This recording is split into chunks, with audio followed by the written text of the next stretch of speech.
ಸಣ್ಣಕ್ಕಿ.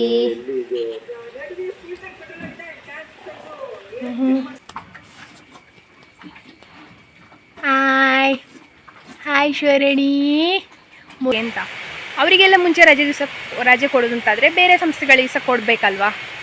ಆ ಥರ ದಿವಸ ಹಾಳು ಮಾಡೋದು ಒಳ್ಳೇದಲ್ಲ ಅಂತ ನನಗೆ ಅನಿಸೋದು. ಯಾಕಂದರೆ ಸಣ್ಣಕ್ಕಿ ಬರಲಿಲ್ಲ ಆಯಿತಾ, ಅವಳು ಈ ಸದ್ಯಕ್ಕೆ ಊರಿಗೆ ಹೋಗ್ಲಿಕ್ಕೆ ಆಗೋದೇ ಇಲ್ಲ. ಯಾಕಂದರೆ ಈಗ 2 ದನಗಳು ಕರು ಹಾಕಿದ ಮೇಲಿಂದ ನಾನಂತೂ ಸದ್ಯಕ್ಕೆ ಎಲ್ಲಿ ಸಹ ಹೋಗ್ತಾ ಇಲ್ಲ.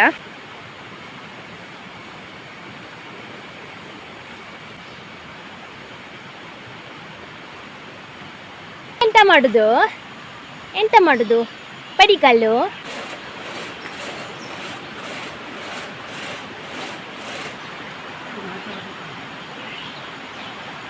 ಇದು ಕಾಡಲ್ವಾ, ಅಲ್ಲಿಂದ ಒಂದು ಮರ ನಮ್ಮ ಬೇಲಿಗೆ ಬಿದ್ದಿತ್ತು, ಅದನ್ನು ಈಗ ಕಟ್ ಮಾಡಿದ್ವಿ. ಇಲ್ಲಿ ನೋಡಿ ನೀರೇ.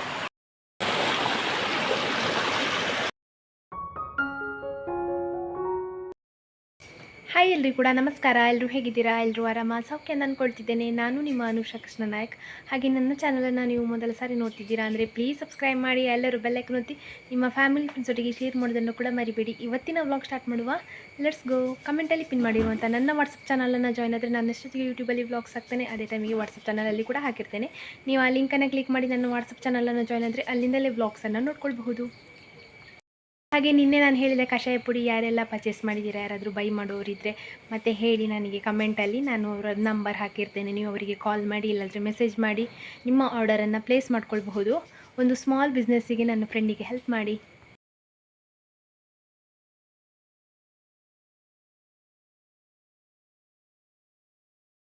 ವಿದ್ಯಾ ಅವರು ಕಮೆಂಟ್ ಮಾಡಿದ್ದಾರೆ ಅವರ ಮಗಳು ಕೃತಿಕಾ ಅವರ ಬರ್ತ್ಡೇ ಅಂತ. ಕೃತಿಕಾ ಅವರಿಗೆ ಹ್ಯಾಪಿ ಬರ್ತ್ಡೇ, ಹುಟ್ಟುಹಬ್ಬದ ಹಾರ್ದಿಕ ಶುಭಾಶಯಗಳು. ಯಾವಾಗಲೂ ಖುಷಿಯಾಗಿ ನಗ್ತಾ ಇರಿ. ಇವತ್ತಿಂದ ಇಬ್ಬರದುಂಟು ಹಾಲು ಕರೀಲಿಕ್ಕೆ, ಡೈರಿ ಕೊಡಲಿಕ್ಕೆ. ಹಾಗೆ ಬೆಳಗ್ಗೆ ಮುದ್ದುಗೌರಿದು ಇವರು ಹಾಲು ಕರೆದ್ರು, ಮಂಗಳಗೌರಿದ್ದು ನಾನು ಕರೆದೆ. ಮುಂಚೆ ಮಂಗಳಗೌರಿ ಕರು ಹಾಕಿರುವಾಗ ನಾನು ಇವ್ರ ಹತ್ರ ಹಾಲು ಕರೀಲಿಕ್ಕೆ ಹೇಳ್ತಿದ್ದೆ, ಇವರಿಗೆ ಅಭ್ಯಾಸ ಆಗಲಿ ಅಂತ. ಇವರು ಒಂದೊಂದು ಚೊಂಬು ಕರೀತಾ ಇದ್ರು ಅಷ್ಟೇ. ಮತ್ತು ನಂಗೆ ಆಗೋದಿಲ್ಲ, ಕೈ ನೋವಾಗ್ತದೆ ಅಂತೇಳಿ ಬರ್ತಿದ್ರು. ಇವರಿಗೆ ಅಭ್ಯಾಸ ಇಲ್ಲಲ್ಲ ಹಾಗೆ. ಈಗ ಮುದ್ದುಗೌರಿದು ಇವರು ಕರೀಲೇಬೇಕು, ಯಾಕಂದರೆ ಬೆಳಗ್ಗೆ ಹಾಲು ಸ್ವಲ್ಪ ಜಾಸ್ತಿ ಇರೋದ್ರಿಂದ ನಾನು ಮಂಗಳಗೌರಿದು ಕರಿಬೇಕಾಗ್ತದೆ. ಮತ್ತು ಇವಳದು ಕರೆಯುವಾಗ ಇನ್ನೊಬ್ಳು ಕಾಯ್ತಾ ಇರ್ತಾಳಲ್ಲ, ಅದಕ್ಕೋಸ್ಕರ ಬೆಳಗ್ಗೆದು ಒಂದು ದನದ ನಾನು, ಒಂದು ದನದ ಇವರು ಕರೀತಾರೆ. ಸಂಜೆದು ನಾನೊಬ್ಬಳೇ ಕರೆಯೋದು. ಹಾಗೆ ಬೆಳಿಗ್ಗೆದು ಹಾಲು ಕರೆದು ಇವರು ಹಾಲು ಕೊಟ್ಟು ಬಂದು ಒಂದು ಕಟ್ಟ ಹುಲ್ಲು ತಗೊಂಡು ಬಂದು ಹಾಕಿ ತಿಂಡಿ ತಿಂದು ಆಫೀಸ್ಗೆ ಹೋಗಿ ಆಯಿತು. ಇನ್ನು ನಾನು ಮನೆ ಒಳಗಿದ್ದು ಕೆಲಸ ಎಲ್ಲ ಮುಗಿಸಾಯಿತು. ಮಳೆ ಬರ್ತದ ಮೋಡವ ಹೇಗೆ ಅಂತ ನೋಡ್ತಾ ಇದ್ದೇನೆ. ಯಾಕಂದರೆ ನನಗೆ ಹುಲ್ಲಿಗೆ ಹೋಗಿ ಒಂದು ಕಟ್ಟ ಹುಲ್ಲು ಮಾಡಿಟ್ರೆ ಈಸಿ ಆಗ್ತದೆ. ಮಳೆ ಇಲ್ಲಾಂದರೆ ಹೋಗೋದು, ಮಳೆ ಬಂದರೆ ಬಟ್ಟೆ ವಾಶ್ ಮಾಡೋದು, ಹೀಗೆ ಇಲ್ಲಿ ಒಳಗಿದ್ದು ಕೆಲಸ ಮಾಡ್ಕೊಳ್ಳೋದು. ಮತ್ತು ಇನ್ನೊಂದು 10 ದಿವಸ ನೋಡೋದು, ಮತ್ತು ದನಗಳನ್ನು ಹೊರಗೆ ಬಿಡುವ ಅಂತ ಇದ್ದೇನೆ. ಯಾಕಂದರೆ ನನಗೊಬ್ಬಳಿಗೆ ಕಷ್ಟ ಆಗ್ತದೆ. ಇನ್ನು ಸೊಪ್ಪು ಕೂಡ ಆಗಬೇಕು. ಬಜಾವ್ ಇನ್ನು 3 ಕಟ್ಟ ಉಂಟು. ನಾವು ತರಗೆಲ್ಲ ಸ್ಟಾಕ್ ಮಾಡಿದ್ದು ನಿಮಗೆ ನೆನಪಿರ್ಬೋದು. ನಾನು ಮತ್ತೆ ಸೋಲಾರ್ ಟರ್ಪಲಲ್ಲಿ ತೋರಿಸ್ತೇನೆ ನಿಮಗೆ. ಅದರಿಂದ ಎಷ್ಟು ಹೆಲ್ಪ್ ಆಯಿತು ಗೊತ್ತುಂಟ. ನಾವು ಉಸಿರು ಕಟ್ಟಿ ಅದನ್ನು ತಗೊಂಡು ಬರ್ತಿದ್ದೆವು 4 ದಿವಸಕ್ಕೆ 3 ಕಟ್ಟ ಎಲ್ಲ. ಅದರಿಂದ ತುಂಬ ಹೆಲ್ಪ್ ಆಯಿತು. ಈ ಮಳೆಗಾಲದಲ್ಲಿ ದನಗಳು ಕರು ಹಾಕುವ ಟೈಮಲ್ಲಿ ತರಗೆಲೆ ತುಂಬ ಇಂಪಾರ್ಟೆಂಟ್ ಇತ್ತು, ಅದರಿಂದ ತುಂಬ ಹೆಲ್ಪ್ ಆಯಿತು.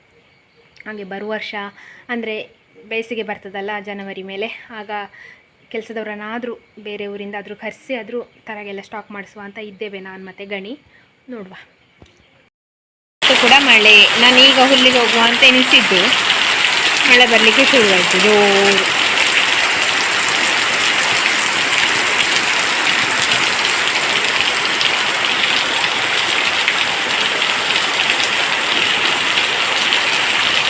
ಇದು ಅಪ್ಪನಿಗೆ ನಾವು ಯೂಸ್ ಮಾಡ್ತಿರುವಂಥ ಕ್ರೀಮ್ ಆಯಿತಾ. ಇದು ಮೊನ್ನೆ ಅಕ್ಕ ಬರುವಾಗ ಎಲ್ಲ ತಗೊಂಡು ಬಂದದ್ದು. ಸಣ್ಣಕ್ಕೆ ಒಮ್ಮೆ ಹೇಳು, ನೀವು ನನಗೆ ಸಜೆಸ್ಟ್ ಮಾಡ್ತಿರ್ತೀರಲ್ಲ ಇದರಲ್ಲಿ ಕ್ಲೀನ್ ಮಾಡಲಿಕ್ಕೆ. ಆಮೇಲೆ ಒಂದು ವೇಳೆ ರೇಷ್ ಏನಾದರೂ ಆದರೆ ಹೈಡ್ರೋಜನ್ ಪೆರಾಕ್ಸೈಡ್ ಉಂಟು, ಮತ್ತು ಇದು ಸೆಪ್ಟಿಕ್ ಪೌಡ್ರು, ಇದು ಟಿಂಚರ್, ಆಮೇಲೆ ಇದೊಂದು ಕ್ರೀಮ್ ಉಂಟಾಯಿತಾ, ಇದು ಸಹ ಹಚ್ತೇವೆ. ಬೆಟಡಿನ್ ಆಲ್ರೆಡಿ ಉಂಟು ಮನೆಯಲ್ಲಿ.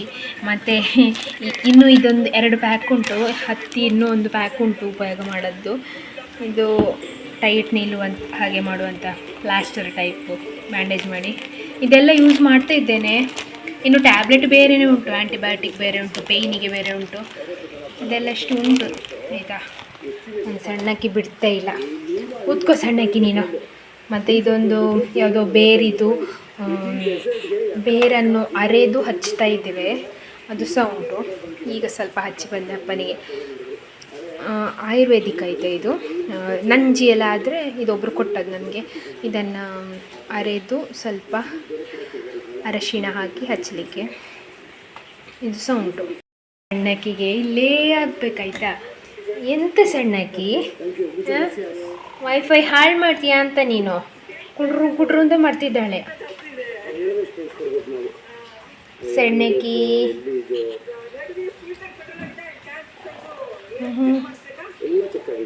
ಅಪ್ಪ ಇವರನ್ನು ಫ್ಲೈಯಿಂಗ್ ಪಾಸ್ಪೋರ್ಟ್ ಅವರನ್ನು ನೋಡ್ತಾ ಇದ್ದಾರೆ. ಅಮ್ಮ ಮತ್ತು ಮಗಳಿಗೆ ಇಬ್ಬರಿಗೆ ಕೂಡ ಮಡ್ಡಿ ಕೊಟ್ಟಿದ್ದೇನೆ, ಇಬ್ಬರು ತಿಂತಿದ್ದಾರೆ. ಹುಲ್ಲು ಸಾಕಿದ್ದೇನೆ. ನಮ್ಮ ಸ್ವರಣಿ ನೋಡಿ ಕಿತ್ತಾಪತಿ ಮಾಡ್ತಿದ್ದಾಳೆ. ಸ್ವರಣಿ ಬಾಯಿಲಿ ಕುഞ്ഞി. ಹಾಯ್ ಹಾಯ್ ಸ್ವರಣಿ ಮುದ್ದು. ಬಿಸಿಲು ಬಂತು. ನಮ್ಮ ಸೋಲಾರ್ ಟೈಪಲ್ಲಿಂದ ಹೊಗೆ ಏಳುದು ನೋಡಿ, ಹಬೆ ಹಬೆ ಹೇಳ್ತಾ ಉಂಟು.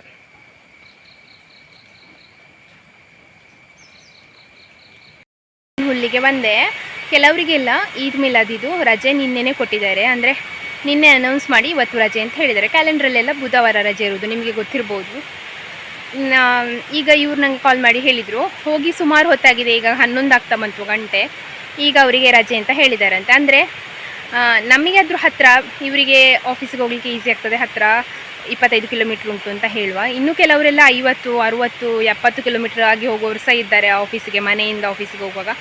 ಅವರಿಗೆ ಎಷ್ಟು ಕಷ್ಟ ಆಗ್ಬೋದು ನೋಡಿ, ಹೀಗೆ ಮಧ್ಯದಲ್ಲಿ ರಜೆ ಅನೌನ್ಸ್ ಮಾಡಿದರೆ. ಅದರ ಬದಲು ನಾಳೆ ಕೊಟ್ಟಿದ್ದರೆ ಸುಲಭ ಆಗ್ತಿತ್ತು ಕೆಲವರಿಗೆ. ಈಗ ನನ್ನ ಹೇಗೆ ಹೇಳೋದಂದರೆ, ಅವರಿಗೆ ನಿನ್ನೆನೇ ರಜೆ ಸಿಕ್ಕಿದ್ರೆ ಹೇಳಿದರೆ ನನಗೀಗ ಬೆಳಿಗ್ಗೆಗೆ ಸಾಧಾರಣ ವರ್ಕಿಗೆ ಅವರಿಂದ ಹೆಲ್ಪ್ ಆಗ್ತಿತ್ತು. ಈಗ ಕೃಷಿ ಮಾಡೋರೆಲ್ಲ ಇದ್ದರೆ ಅವರಿಗೆ ಹೆಲ್ಪ್ ಆಗ್ತದೆ, ಅವರ ಹಸ್ಬೆಂಡ್ ಆಫೀಸಿಗೆ ಹೋಗೋರಿದ್ದರೆ ಅಥವಾ ಎಲ್ಲಾದರೂ ವರ್ಕ್ ಮಾಡೋರಿದ್ದರೆ. ಈ ಥರ ಮಿಡ್ಲಲ್ಲಿ ರಜೆ ಕೊಟ್ಟರೆ ಅದು ಆಚೆ ಸಲ್ಲ ಈಚೆ ಸಲ್ಲ ಆಗ್ತದೆ. ಅದಕ್ಕಿಂತ ಪೂರ್ತಿ ದಿವಸನೇ ರಜೆ ಕೊಟ್ಟರೆ ಎಂತ ಆಗ್ತದೆ ಅಂತ ನಾನು ಕೇಳೋದು. ನಂದು ಅಂತಲ್ಲ, ಈಗ ನಾನು ಇವತ್ತು ಕೆಲವ್ರ ಹತ್ರ ಕೇಳಿದೆ, ಅವರಿಗೆ ಸಹ ಅಷ್ಟೇ, ನಮ್ಮದು ರಜೆ ಕನ್ಫರ್ಮ್ ಇಲ್ಲ, ಹೇಗೆ ಅಂತ ಗೊತ್ತಿಲ್ಲ, ಆಫೀಸಿಗೆ ಹೋಗಿ ಆದಮೇಲೆ ಕೊಡ್ತಾರಾ ಏನೋ ಅಂತ ನನ್ನ ಹತ್ರ ಸೇನ್ ಕೆಲವರು ಹೇಳಿದರು, ಬೇರೆ ಕಡೆ ವರ್ಕ್ ಮಾಡೋರು. ಆದರೆ ಸ್ಕೂಲಿಗೆಲ್ಲ ಮುಂಚಿನ ದಿವಸನೇ ರಜೆ ಕೊಟ್ಟಿದ್ದಾರೆ, ಅದು ಹೇಗೆ ಅಂತ. ಅವರಿಗೆಲ್ಲ ಮುಂಚೆ ರಜೆ ಕೊಡೋದು ಅಂತಾದರೆ ಬೇರೆ ಸಂಸ್ಥೆಗಳಿಗೆ ಸಹ ಕೊಡಬೇಕಲ್ವಾ. ಆ ಥರ ದಿವಸ ಹಾಳು ಮಾಡೋದು ಒಳ್ಳೆಯದಲ್ಲ ಅಂತ ನನಗೆ ಅನಿಸೋದು. ಯಾಕಂದರೆ ಸುಮಾರಷ್ಟು ಜನರಿಗೆ ಬೇರೆ ಬೇರೆ ಸಮಸ್ಯೆ ಇರ್ತದೆ, ಸುಮಾರಷ್ಟು ದೂರ ಹೋಗಿ ವರ್ಕ್ ಮಾಡೋರು ಕೂಡ ಇರ್ತಾರೆ. ಅದನ್ನು ಸಹ ನಾವು ಅಥವಾ ಮೇಲೆ ಅವರು ದೊಡ್ಡವರು ನೋಡ್ಕೊಳ್ಬೇಕು ಅಂತ ನನ್ನ ಅಭಿಪ್ರಾಯ. ಕಟ್ಟದಷ್ಟು ಹುಲ್ಲು ಇರದೆ ಲೈಟಾಗಿ ಮಳೆ ಬರಲಿಕ್ಕೆ ಶುರುವಾಯಿತು. ಹಾಗೆ ಮನೆಗೆ ಹೋಗುವ ಅಂತ ಹೊರಟೆ. ಮಳೆ ಬಂದು ನೆಂದು ನನಗೆ ಜ್ವರ ಬಂದರೆ ಮತ್ತು ನಾನೇ ಮಾಡಬೇಕು ವರ್ಕ್, ಹಾಗೆ ನನ್ನನ್ನು ಜಾಗ್ರತೆ ಮಾಡ್ಕೊಳ್ಬೇಕಾಗ್ತದೆ. ಮತ್ತೆ ಜೋರು ಶುರುವಾಯಿತು. ನಾನು ತೋಟದಿಂದ ಬಂದಾಗುವಷ್ಟರಲ್ಲಿ ಜೋರು ಮಳೆ ಬರಲಿಕ್ಕೆ ಶುರುವಾಯಿತು. ಶಂಭು ನಾನು ಎತ್ಕೊಂಡು ಬರಲಿಕ್ಕೆ ನೋಡಿದೆ, ಅವ ಬರಲೇ ಇಲ್ಲ. ಈಗ ಜೋರು ಮಳೆ ಆದಾಗೆ ಓಡ್ಕೊಂಡು ಬಂದು ಸೋಲಾರ್ ಟಪ್ಪಲಲ್ಲಿ ನಿಂತಿದ್ದಾನೆ.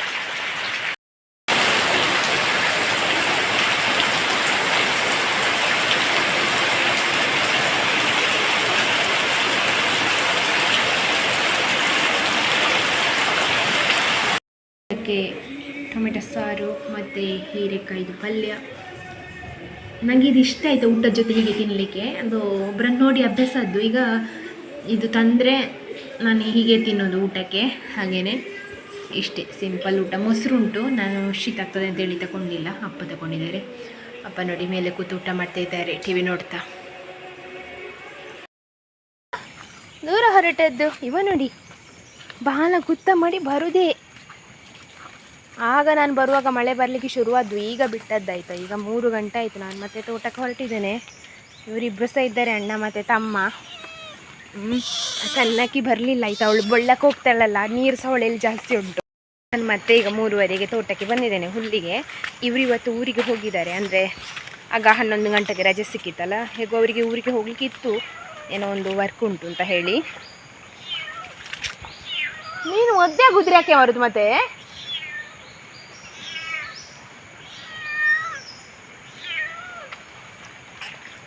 ಎಂಥ ಬೊಬ್ಬೆ ಅಂದರೆ, ಕಾಲು ಒದ್ದೆ ಆಗಬಾರ್ದು ಇವನಿಗೆ ಮತ್ತೆ ಯಾಕೆ ತೋಟಕ್ಕೆ ಬರಬೇಕು ಮಳೆಗಾಲದಲ್ಲಿ ಅಂತ ನನಗೆ ಗೊತ್ತಾಗೋದಿಲ್ಲ. ಇವರು ಊರಿಗೆ ಹೋಗಿದ್ದಾರೆ, ಹಾಗೆ ಬರುವಾಗ ಸಂಜೆ ಆಗ್ಬೋದು, 5 ಗಂಟೆ ಆಗ್ಬೋದು ಅಂತ ಹೇಳಿದರು. 5 ಗಂಟೆಗಿಂತ ಮುಂಚೆ ಬಂದರೆ ಹಲವ್ರು ಕೊಂಡೋಗ್ಬೋದು, ಇಲ್ಲಾಂದರೆ ನಾನು ಕೊಂಡೋಗ್ಬೇಕಾದಿತ್ತು. ತೊಂದರೆ ಇಲ್ಲ, ಸಂಜೆ ನಾನೇ ಅಲ್ಲ ಯಾವಾಗಲೂ ಕೊಂಡೋಗೋದು. ಹಾಗೆ ಮತ್ತು ನನಗೆ ಸದ್ಯಕ್ಕೆ ಊರಿಗೆ ಹೋಗಲಿಕ್ಕೆ ಆಗೋದೇ ಇಲ್ಲ. ಯಾಕಂದರೆ ಈಗ 2 ದನಗಳು ಕರು ಹಾಕಿದ ಮೇಲಿಂದ ನಾನಂತೂ ಸದ್ಯಕ್ಕೆ ಎಲ್ಲಿ ಸಹ ಹೋಗ್ತಾ ಇಲ್ಲ. ಬೆಳಗಿಂದ ಮಧ್ಯಾಹ್ನದೊಳಗೆ ತಲುಪದಿದ್ರೆ ಅಷ್ಟೇ ಪ್ಲೇಸಿಗೆ ಹೋಗ್ತೇನೆ. ಅಂದರೆ ಈಗ ಇಂಪಾರ್ಟೆಂಟ್ ವರ್ಕ್ ಗ್ರಾಮ ಪಂಚಾಯತಿಯಲ್ಲಿ ಇರ್ಬೋದು ಅಥವಾ ಏನಾದರೂ ಅಪ್ಪಂದು ವರ್ಕ್ ಇದ್ದರೆ ಅಷ್ಟೇ ಹೋಗ್ತೇನೆ, ಬಿಟ್ಟರೆ ನಾನು ಹೋಗೋದಂತಲೇ ಇಲ್ಲ. ನನಗೆ ಈಗ 3 ಗಂಟೆ ಮೇಲೆ ಮತ್ತೆ ಅಂದರೆ ಹಾಲು ಕರೀಲಿಕ್ಕೆ ಉಂಟಲ್ಲ ಸಂಜೆದು, ಹಾಗಾಗಿ ನನಗೆ ಎಲ್ಲಿಯಾದರೂ ಹೋಗಿ ಬಂದರೆ ಅಟ್ಲೀಸ್ಟ್ ಮಧ್ಯಾಹ್ನ ಒಂದು ಅರ್ಧ ಗಂಟೆ ಆದರೂ ಮಲಗಲಿಕ್ಕೆ ಟೈಮ್ ಸಿಗಬೇಕು ನನಗೆ, ಬೆನ್ನು ಸರ್ತ ಮಾಡಲಿಕ್ಕೆ. ಇಲ್ಲಾಂದರೆ ನಾನು ಹೋಗೋದೇ ಇಲ್ಲ. ಮತ್ತು ಅಲ್ಲಿಗೆ ಹೋಗಲಿಲ್ವಾ ಇಲ್ಲಿಗೆ ಹೋಗಲಿಲ್ವಾ ಅಂತ ಎಲ್ಲ ಕೇಳಬೇಡಿ ನನ್ನ ಹತ್ರ. ಮತ್ತು ಇನ್ನು ಮದುವೆ ಫಂಕ್ಷನ್ಸ್ ಇರ್ಬೋದು, ಎಂತೆಂತೆಲ್ಲ ಫಂಕ್ಷನ್ಸ್ ಆಗ್ತದಲ್ಲ, ಇನ್ವಿಟೇಷನ್ ಬರ್ತದೆ, ನಾನಂತೂ ಯಾವುದಕ್ಕೂ ಸಹ ಹೋಗ್ತಾ ಇಲ್ಲ. ಸದ್ಯಕ್ಕೆ ನನಗೆ ಮನೇದು ವರ್ಕ್ ಇಂಪಾರ್ಟೆಂಟ್, ಇಲ್ಲಿದು ರೆಸ್ಪಾನ್ಸಿಬಿಲಿಟಿ ಇಂಪಾರ್ಟೆಂಟ್, ಹಾಗಾಗಿ ಎಲ್ಲಿಗೆ ಸಹ ಹೋಗ್ತಾ ಇಲ್ಲ ನಾನು. ನನಗೆ ಎಲ್ಲಿ ಹೋಗ್ಲಿಕ್ಕೆ ಇಂಟ್ರೆಸ್ಟ್ ಕೂಡ ಇಲ್ಲ, ಯಾಕಂದರೆ ನಂಗೆ ಅಲ್ಲಿ ಹೋದರೆ ಕೂಡ ಮನೆಯಲ್ಲಿ ಹುಲ್ಲು ಹಾಕಿದ್ರೆ ಅಪ್ಪ ದನಗಳೆಂತ ಮಾಡ್ತಿರ್ಬೋದು, ಇದರ ಬಗ್ಗೆನೇ ಜಾಸ್ತಿ ಥಾಟ್ಸ್ ಬರ್ತಾ ಇರ್ತದೆ. ಈಗಂತೂ ಅಪ್ಪನಿಗೆ ಕಾಲಿಗೆ ಪೆಟ್ಟಾದ ಮೇಲಿಂದ ಎಲ್ಲಿಗೆ ಹೋಗ್ಲಿಕ್ಕೆ ಆಗ್ತಿಲ್ಲ. ಮತ್ತು ನನಗೆ ಯಾವ ಫಂಕ್ಷನಿಗೆ ಹೋಗ್ಲಿಕ್ಕಾಗಲಿ ಯಾರ್ದಾದ್ರೂ ಮನೆಗೆ ಹೋಗ್ಲಿಕ್ಕಾಗಲಿ ಇಂಟ್ರೆಸ್ಟ್ ಇಲ್ಲ. ನನಗೆ ಹೋಗಲಿಕ್ಕೆ ನನ್ನ ಅಕ್ಕನವರ ಮನೆಗೆ ಹೋಗಬೇಕು ಅಂತ ಅನಿಸ್ತದೆ, ಅವ್ರಿಗೆ ಸಹ ನಾನಲ್ಲಿ ಹೋಗಲಿ ಸ್ವಲ್ಪ ರೆಸ್ಟ್ ಮಾಡಲಿ ಅಂತ ಅವರಿಗೂ ಸಹ ಅನಿಸ್ತದೆ, ಆದರೆ ಹೋಗಲಿಕ್ಕೆ ಸಾಧ್ಯ ಇಲ್ಲ. ಆದರೆ ನನಗೆ ಸಮಯ ಸಿಕ್ಕಾಗ ಅಥವಾ ನನಗೆ ಒಂದು ವೇಳೆ ಫ್ರೀ ಉಂಟು ಅಂತಂದರೆ ನಾನು ಅಕ್ಕನವರಲ್ಲಿ ಹೋಗಬೇಕು ಅಂತ ಆಸೆ ಅಷ್ಟೇ, ಬಿಟ್ಟರೆ ನನಗೆ ಎಲ್ಲಿ ಹೋಗಬೇಕಂತ ಅನಿಸೋದೇ ಇಲ್ಲ. ಹುಲ್ಲು ಮಾಡಿ ಹೋಗುವ. ಇವತ್ತಂತೂ ಹೊಳೆಯಲ್ಲಿ ತುಂಬ ನೀರು ಬಂದಿದೆ, ಯಾರಿಗೆಲ್ಲ ಹೊಳೆ ಇಷ್ಟ ನನಗೆ ತೋರಿಸ್ತೇನೆ ನಿಮಗೆ. ಇದು ನಾನು ಅವಾಗ ಹುಲ್ಲು ಹಿಡ್ದದ್ದು, ಇಲ್ಲಿಂದ ಹೋದರೆ ಹೊಳೆ. ಇದು ಮರದಿಂದ ನಿನ್ನೆ ಪಾಸ್ ಆಗ್ತಾ ಇರಲಿಲ್ಲ, ಈಗ ಪಾಸ್ ಆಗ್ತಾ ಉಂಟು, ಯಾಕಂದರೆ ಇವತ್ತು ತುಂಬ ನೀರು ಬಂದಿದೆ ಹೊಳೆಯಲ್ಲಿ. ಇದೊಂದು ಕುಂಬು ಮರ, ಇದು ಯಾವಾಗ ಬೀಳ್ತಂತ ಗೊತ್ತಿಲ್ಲ. ಇಲ್ಲಿ ನೋಡಿ ಚೆಂದ ಉಂಟಲ್ಲ ನೀರು ಎಂತ ನೀರಿನಾಗೆ ಇರ್ತದೆ ಅಲ್ವಾ. ಕಲರ್ ಸ್ವಲ್ಪ ಲೈಟ್ ಉಂಟು, ಇಲ್ಲಾದರೆ ಜಾಸ್ತಿ ಕೆಂಪಿರ್ತದೆ ಚಹಾದಾಗೆ.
ಮಿಡತೆ ಕೇಳುದು ನೋಡಿ ನನ್ನ ಹತ್ರ, ಪಡಿ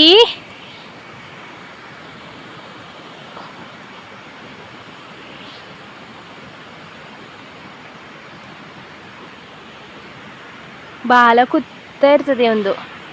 ಪಡಿ ಹೊಳೆಗೋಗಿ ಬರುವ ಬರ್ತಿ ಹುಳಿ. ಇದು ನೋಡಿ ಹೀಗೆ ಬೆಂಡಾಗಿರ್ತದೆ, ಅಷ್ಟು ಇಷ್ಟ ಅವನಿಗೆ ಮಿಡತೆ ಅಂದರೆ. ಕಟ್ಟ ಹುಲ್ಲಾಯಿತು, ನಾನಿವತ್ತು ನಿಂತೆ ಹಿರಿದದ್ದು. ನನಗೆ ಒಂದು ಭಯ ಆಯಿತಾ, ಈ ಮರ ಸತ್ತೋಗಿದೆ, ಯಾವಾಗ ಬೀಳ್ತದೆ ಅಂತ ಗೊತ್ತಿಲ್ಲ. ಅದಕ್ಕೆ ಇದರ ಮರದ ಬುಡದಲ್ಲಿ ಹುಲ್ಲಿರಿಯುವಾಗ ನಿಂತೆ ಹಿರಿದು, ಯಾಕಂದರೆ ರಪ್ಪ ಓಡಬೇಕಲ್ಲ ನಾನು, ಇದೆಲ್ಲಾದರೂ ಬೀಳುದು ಅಂತಾದರೆ.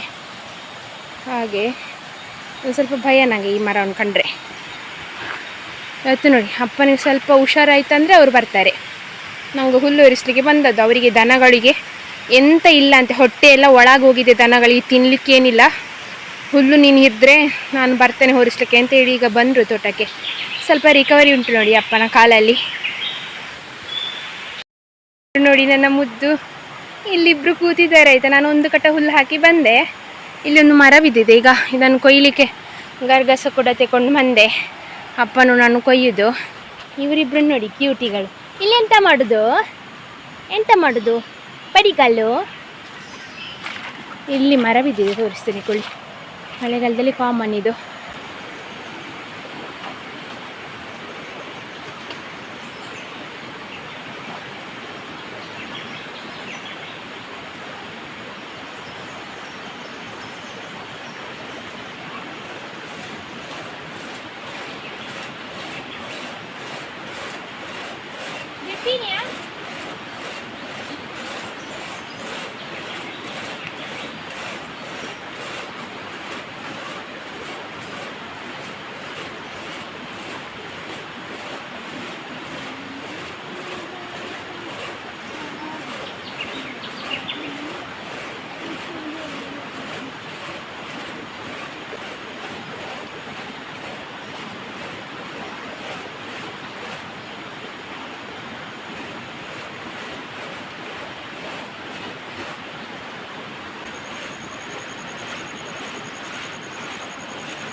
ಸೈಡ್ ಕಾಡಲ್ವಾ, ಅಲ್ಲಿಂದ ಒಂದು ಮರ ನಮ್ಮ ಬೇಲಿಗೆ ಬಿದ್ದಿತ್ತು, ಅದನ್ನು ಈಗ ಕಟ್ ಮಾಡಿದ್ವಿ. ಇಲ್ಲಿ ನೋಡಿ ನೀರೇ, ಆಜು ಸಹ ನೀರೇ ನೋಡಿ. ಈಗ ಬೇಲಿಗೆ ಆಗುವಷ್ಟು ಕಟ್ ಮಾಡಿದ್ವಿ, ನಾನು ತಪ್ಪೊಬ್ಬರು ಸೇರಿ. ಇನ್ನು ಹುಲ್ಲು ಹೊತ್ಕೊಂಡು ಹೋಗೋದು 2ನೇ ಕಟ್ಟ. ಮಳೆ ಬಿಟ್ಟಿದೆ. ಹುಲ್ಲು ತಂದು ಹಾಕಿ ಹಾಲು ಕರೆದಾಯಿತು ಇಬ್ಬರದು ಕೂಡ. ಈಗ ಕೊಂಡು ಹೋಗ್ತಾ ಇದ್ದೇನೆ. ಇವರು ಇನ್ನೂ ಕೂಡ ತಲುಪಬೇಕಷ್ಟೇ. ಹಾಗೆ ಇಲ್ಲಾಂದರೆ ಇವರು ಬೇಗ ತಲುಪಿದ್ರೆ ಇವರೊಟ್ಟಿಗೆ ಕೊಡ್ಬೋದಿತ್ತು. ಮತ್ತು ಸಂಜೆ ನಾನೇ ಹೋಗೋದಲ್ಲ. ಈಗ ಒಂದು ಜೋರು ಮಳೆ ಬಂತು, ಮಳೆ ಬಿಡಲಿ ಅಂತ ಕಾದದ್ದು. 5 ಗಂಟೆ ಕಳೀತು, ಇನ್ನು ಹೋಗುವ, ಹೋಗಿ ಹಾಲು ಕೊಟ್ಟು ಬರುವ.